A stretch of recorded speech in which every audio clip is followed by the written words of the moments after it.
তো মনে হচ্ছে ডুবে গেছি। ঘরে যা খাবার ছিল তাও তো প্রায় সবই শেষ হওয়ার জো। এভাবে আর কদিন চলবে? কি আর বলবো বলো, সবই আমাদের কপাল। নইলে পুরো গ্রাম এভাবে বন্যায় ডুবে যায়।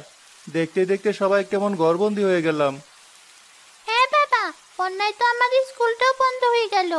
বাইরে পানি যেভাবে বাড়ছে, মনে তো হচ্ছে পানিতেই ডুবে মরতে হবে। ছি ছি মা, একথা মুখেও আনতে নেই। ভেবেছি আজকে সাঁতরে সাঁতরে একবার মোড়ল মশাই বাড়িতে যাব। দেখি উনি যদি গ্রামের লোকদের জন্য একটা ব্যবস্থা করেন। মোড়ল মশাই যেমন লোক, মনে তো হয় না উনি আমাদের কোনো সাহায্য করবে।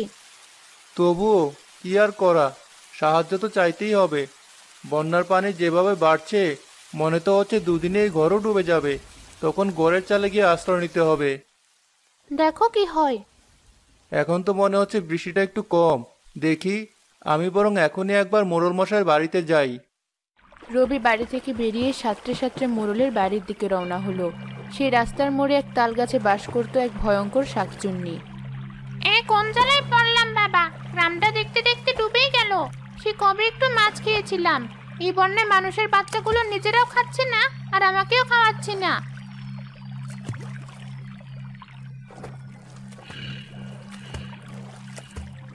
আরে ওই তো একটা মানুষের বাচ্চা। বেটার সাহস তো মন্দ নয়, এই বন্যার পানিতে সাঁতরে সাঁতরে এখানে চলে এলো। দেখতে হচ্ছে তো বিষয়টা, দেখিও কোথায় যায়।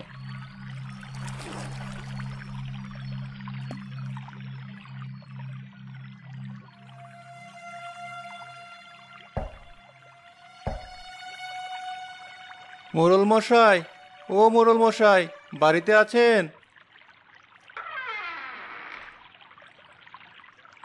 একই রবি, এই বন্যার ভেতর তুই আবার কোথা থেকে এসে জুটলি? আরে, এদিকে কোথায় আসছিস? গা ভর্তি নোংরা পানি, ওখানেই দাঁড়া। এবার বল, কি করতে এসেছিস? মোড়ল মশাই, আসলে বড় বিপদে পড়ে আপনার কাছে এসেছি। বুঝেছি, তোদের মতো গরিবেরা বিপদে না পড়লে তো আর আমার কাছে আসিস না। তা বল, কত টাকা লাগবে? তবে এবার কিন্তু তোকে বাড়ির দলিলটাই দিতে হবে, নইলে বাবু আমি এক পয়সাও দেব না। না না মোড়ল মশাই, আমি টাকা চাইতে আসিনি। টাকা চাইতে আসিসনি? তাহলে কেন এসেছিস?